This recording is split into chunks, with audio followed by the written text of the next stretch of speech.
अच्छा, अब इनको जब आयत पाक सुनाई जाए वब्तगू इलैहिल वसीला, तो बोलेंगे यहाँ मुराद है अमल, अमल के वसीले से, अमल के ज़रिए से दुआ करो। या अय्युहल्लज़ीना आमनू इस्तईनू बिस्सब्रि वस्सलाह।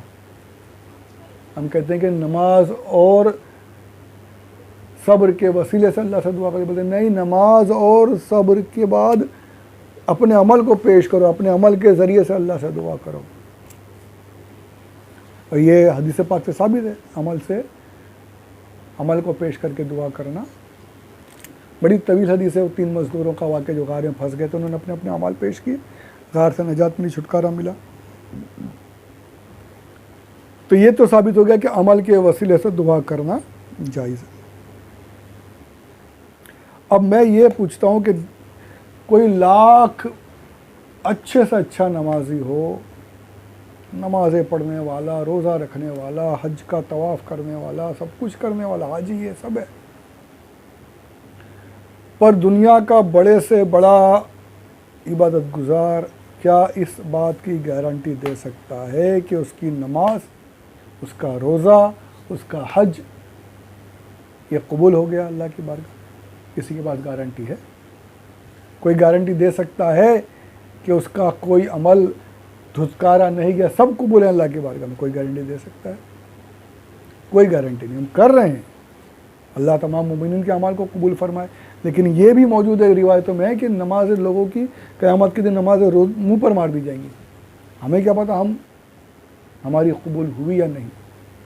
हम तो उसकी रहमत के सदक़े में कर रहे हैं, अब कबूल करना उसकी मर्ज़ी, गारंटी नहीं दे सकते हम। तो पता चला कि आमाल के कबूल होने की गारंटी नहीं है, तो जिस चीज़ की गारंटी नहीं उसका वसीला लगाना जायज़।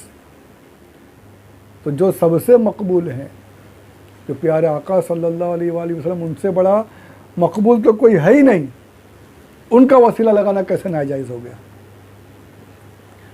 आमाल जो जिसकी गारंटी नहीं है कबूल है या नहीं है, उनका वसीला तुम मानते हो जायज़ है, तो हुज़ूर अकरम सल्लल्लाहु अलैहि वसल्लम जो सबसे ज़्यादा अल्लाह की बारगाह में मकबूल तरीन है, उनका वसीला लगाना नाजायज़ कैसे हो गया?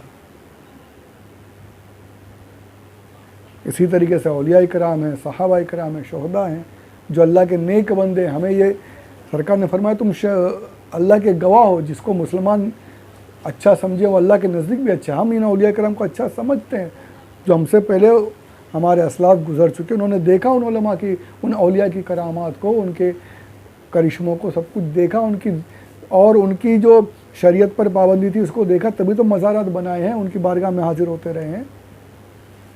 तो वही हम देख कर आ रहे हैं, हमने जो हमारे असलाफ ने किया उनको नेक समझा, उनको मकबूल समझा, इसलिए उनकी बारगाह में हाजिर होते रहे।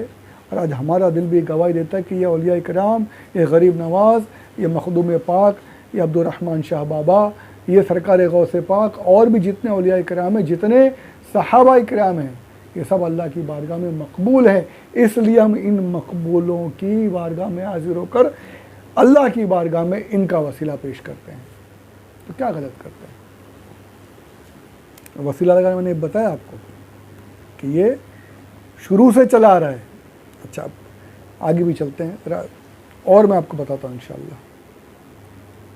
तो ये मकबूलों का वसीला लगाना, अगर गैर मकबूल जिसकी गारंटी उसका लगाना जायज़ है, तो मकबूल का लगाना भी बिल्कुल बिल्कुल जायज़ है। ये बात भी साबित हो गई। दरूद पाक पढ़ें, अल्लाहुम्मा सल्ली अला सय्यदिना मौलाना मुहम्मद व अला आलि सय्यदिना मौलाना मुहम्मद व बारिक व सल्लिम सलातन व सलामन अलैका या रसूल अल्लाह।